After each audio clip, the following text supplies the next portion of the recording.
নির্ণায়ক নির্ণায়ক হলো একটা বর্গ ম্যাট্রিক্স, অর্থাৎ যদি কোনো ম্যাট্রিক্স বর্গ হয় তবে এটা নির্ণায়ক ভ্যালু নির্ণয় করা যায়। অর্থাৎ কোনো একটা ম্যাট্রিক্সের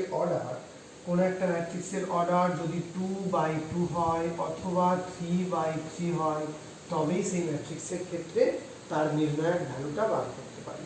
অর্থাৎ নির্ণায়ক ভ্যালু তখনই বার করা সম্ভব যদি ম্যাট্রিক্সটা বর্গ ম্যাট্রিক্স। প্রথমত কিভাবে কোনো একটা নির্ণায়কের মান আমি নির্ণয় করতে পারবো, কি নির্ণয় করতে মান। আচ্ছা, কোনো একটা নির্ণায়কের মান, প্রথমত ম্যাট্রিক্সের সিম্বলটা কিরকম ছিল? ম্যাট্রিক্সের সিম্বলটা ছিল থার্ড ব্র্যাকেট অথবা ফার্স্ট ব্র্যাকেট, আর এখানে ডিটারমিনেন্টের সিম্বল বা নির্ণায়কের সিম্বল হচ্ছে উইদাউট মডের মধ্যে, উইথ মডের মধ্যে। অর্থাৎ এই একটা আমি 3/3 অর্ডারের নির্ণায়ক কনসিডার করেছি, যার প্রথম রয়ে হচ্ছে a1 a2 a3, দ্বিতীয় রয়ে b1 b2 b3, তৃতীয় রয়ে c1 c2 c3। আচ্ছা, এই নির্ণায়কের মানটা আমি বার করব। প্রথমত নির্ণায়কের মান বার করার জন্য যে কোনো একটা রো বা যে কোনো একটা কালামকে আমি ফিক্সড ধরে নিয়ে করতে পারি। সেটা আমি ফার্স্ট কালামকেও ধরতে পারি বা ফার্স্ট রোকে ধরতে পারি, সেকেন্ড কালামকে ধরতে পারি বা সেকেন্ড রোকেও ধরতে পারি, বা থার্ড কালামকে ধরতে পারি, থার্ড রোকেও ধরতে পারি। যে কোনো একটা রো বা কালামের সাপেক্ষে বিচার করতে হয়। চিহ্নটা কিরকম হয়? যদি আমি সাপোজ ফার্স্ট রো এর সাপেক্ষে বিচার করি, তাহলে চিহ্নটা দেখ, প্রথমে লেখা আছে প্লাস, তারপরে মাইনাস, তারপরে প্লাস। ফার্স্ট রো এর সাপেক্ষে হলে plus minus plus, second rho এর সাপেক্ষে হলে minus plus minus, third rho এর সাপেক্ষে হলে plus minus minus, plus plus minus plus plus.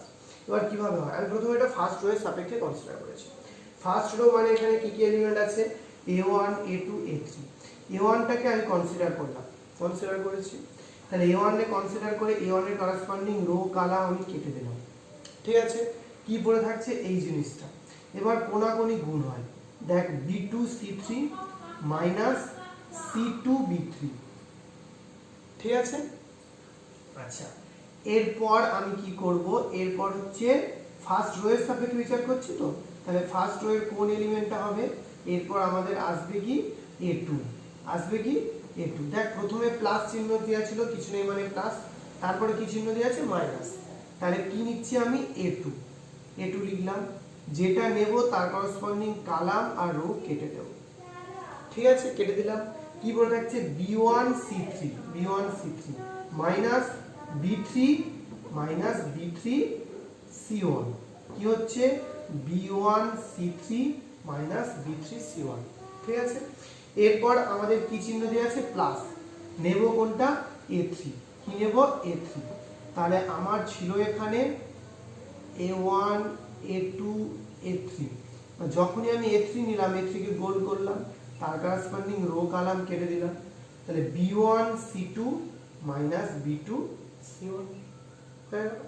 এবার এটাকে ক্যালকুলেশন করলে যেতে হবে সেটা। যেমন একটা আমি ডিটারমিনেন্ট কনসিডার করছি s1 1 2 3, সাপোজ আমি প্রথমে কি কনসিডার করছি? ফার্স্ট রো এর সাপেক্ষে 1 এর করেসপন্ডিং কালাম আর ওটাকে বাদ দিলাম। তাহলে 5 9 45 মাইনাস 6 48 হলো। তারপরে দেওয়া আছে মাইনাস লিখলাম। এরপর লিখবো কোনটা? 2 যদি নিই, তার করেসপন্ডিং রো আর কালাম বাদ দিলে 4 × 9 মাইনাস 7 × 6 হয়ে গেল। সিমিলারলি -3 দিলে এইটা ইনটু এইটা মাইনাস এইটা ইনটু এইটা বলে আমরা একটা ভ্যালু বার করেছি। এটাই হচ্ছে তোমার ডিটারমিনেন্টের ভ্যালু বার করা। যদি তোমাকে বলে বিস্তৃতি সহ মান নির্ণয় করো, তখন আমরা এইভাবে করব। ঠিক আছে, ম্যাট্রিক্সের ক্ষেত্রে যেমন সেটা স্কোয়ার না হলেও চলবে, ডিটারমিনেন্টের ক্ষেত্রে সেটাকে স্কোয়ার হতেই হবে। দুটো ম্যাট্রিক্সের যোগ তখনই সম্ভব ছিল তাদের অর্ডার দুটো সেম যদি হয়। এখানে দুটোই যদি একই ক্রমের বর্গ ম্যাট্রিক্স হয়, তবে তার ডিটারমিনেন্ট ভ্যালু আমরা বার করতে পারবো এবং তাদের মধ্যে অ্যাডিশন করতে পারবো।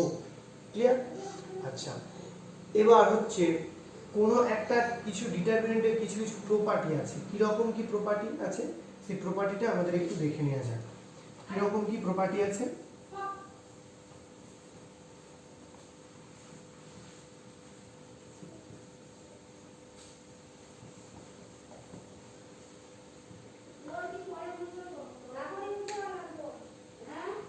এ ধরো একটা ডিটারমিনেন্ট 1 2 3 4 5 6 2 4 6। এটা ডিটারমিনেন্ট। আমি তো বিস্তৃতি করে ডিটারমিনেন্টের ভ্যালু বার করতে হয় কী করে সেটা আমি জানি। আমাদের ম্যাক্সিমাম প্রবলেম থাকে বিস্তৃতি না করে।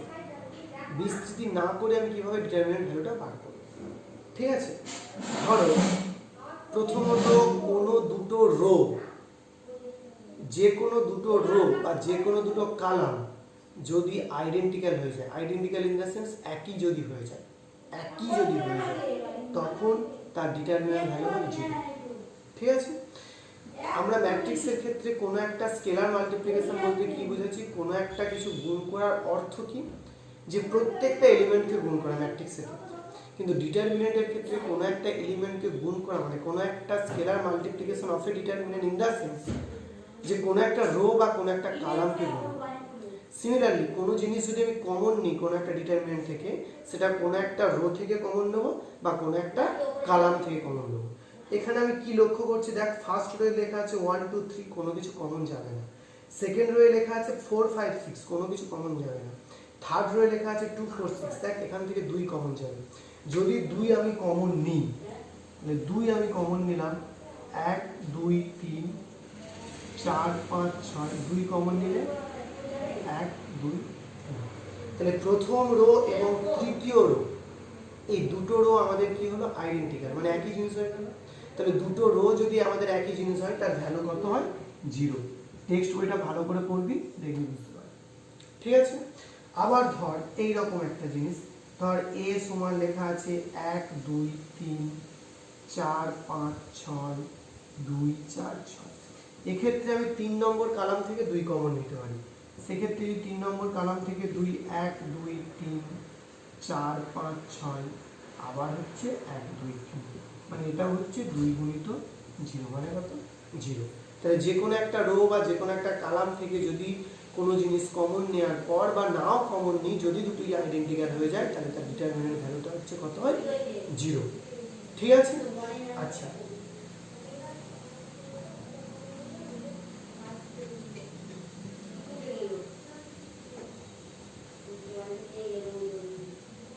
ধরো এ একটা A B C D E F G H আর, আবার একটা ধরো ডিটারমিনেন্ট 5 7 8 2 7 9 1 4 5, ঠিক আছে। আচ্ছা আমি যে কোনো একটা রো বা কলাম, যে কোনো একটা আমি ধরলাম সেকেন্ড টাইম কনসিডার করলাম, second rho, second rho 5 7 8, second rho এখানে 2টাকে লিখতে পারি 1 প্লাস 1, 7টাকে লিখতে পারি 5 প্লাস 2, 9টাকে লিখতে পারি 7 প্লাস 2, এরকম লিখতে পারি 1 4 5, যে কোনো একটা, সব একসঙ্গে নয় কিন্তু যে কোনো একটা। এইটাকে আমি কিভাবে লিখতে পারি 5 7 8 1 5 7 1 4 5 প্লাস 5 7 8 1 2 2 1 4। অর্থাৎ ডিটারমিনেন্টের ক্ষেত্রে যোগ বলতে বোঝায় কোনো একটা পার্টিকুলার রো বা কোনো একটা পার্টিকুলার কালামের যোগ, ঠিক আছে। ম্যাট্রিক্সের ক্ষেত্রে যোগ মানে প্রত্যেকটা এলিমেন্টের সঙ্গে প্রত্যেকটা এলিমেন্ট করসপন্ডিং পজিশন অনুযায়ী যোগ হতো, কিন্তু ডিটারমিনেন্টের ক্ষেত্রে যে কোনো একটা রো বা যে কোনো একটা কালাম যোগ, ক্লিয়ার, ঠিক আছে। এরপর আমি এটা যে সত্য এটা দেখবো কি করে, এইটাকে আমি ডিটারমিনেন্ট ভ্যালু বার করতে পারবো উইথ বিস্তৃতি, এটাকেও আমি ডিটারমিনেন্ট ভ্যালু উইথ বিস্তৃতি এটাকেও বার করতে পারবো, দেখবো এর ভ্যালুটা যা হচ্ছে এইটা যোগ করলে তার ভ্যালু হচ্ছে, ঠিক আছে। সিমিলারলি বিয়োগের ক্ষেত্রেও একই ব্যাপার, বিয়োগ বলতে কোনো একটা পার্টিকুলার রো বিয়োগ বা কোনো একটা পার্টিকুলার কালাম বিয়োগ, ঠিক আছে। ডিটারমিনেন্টের ক্ষেত্রে মেন যে সমস্যা, সেই সমস্যাটা হচ্ছে ডিটারমিনেন্টের কোনো পার্টিকুলার নিয়ম নেই। আমরা যত ডিটারমিনেন্টটা প্র্যাকটিস করব তত আমাদের কাছে ক্লিয়ার হবে, ঠিক আছে। এখানে অজস্র টাইপের অপারেশন হয়, অপারেশন করতে হবে আমাদেরকে। অপারেশন মানে রোকে ইন্টারচেঞ্জ করব, কালামকে ইন্টারচেঞ্জ করব, রো কালাম যোগ করব, রো কালাম অ্যাডিশন করব, কোনো রোয়ের সঙ্গে কিছু মাল্টিপ্লাই করে ওই রোটাকে অন্যর সঙ্গে যোগ করব। এই বিভিন্ন রকম ছোটোখাটো অপারেশন করে আমাকে ডিটারমিনেন্টের ভ্যালু বার করতে হবে। বিস্তৃতি করে ভ্যালু বার করা পরীক্ষায় দেওয়া থাকবে না, কিন্তু পরীক্ষায় বলে বিস্তৃতি না করে প্রমাণ করে, ঠিক আছে। আচ্ছা এখানে আরও কিছু দু একটা প্রিলিমিনারি জিনিস বলে দিই, বলে দেওয়ার পর এতটা পর্যন্ত থাকবে, তারপর এতটা পর্যন্ত থাকবে পর, তারপর আবার আমি বলবো, ঠিক আছে?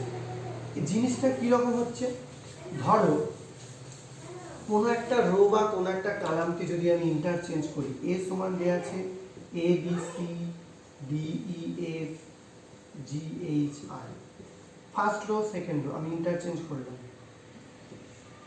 D E F A B C G H I, ঠিক আছে?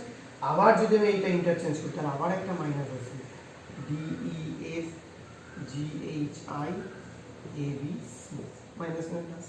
এইভাবে একটা রো একটা কালামকে পর করতে হবে। তুমি একের সঙ্গে তিনকে ইন্টারচেঞ্জ করতে পারবে না, একের সঙ্গে দুইকে করতে পারবে একটা মাইনাস আসবে, দুইয়ের সঙ্গে তিনকে করতে পারবে একটা মাইনাস আসবে, ফার্স্ট কালামের সঙ্গে সেকেন্ড কালাম করবে একটা মাইনাস আসবে, সেকেন্ডের সঙ্গে থার্ডকে করবে একটা মাইনাস আসবে।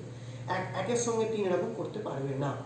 যে কোনো একটা কালাম রোকে ইন্টারচেঞ্জ করলে পরপর অবশ্যই পরপর অবশ্যই একটা মাইনাস চলে আসে, ঠিক আছে? এতটা পর্যন্ত টেক্সট পর, তারপর ক্লিয়ার?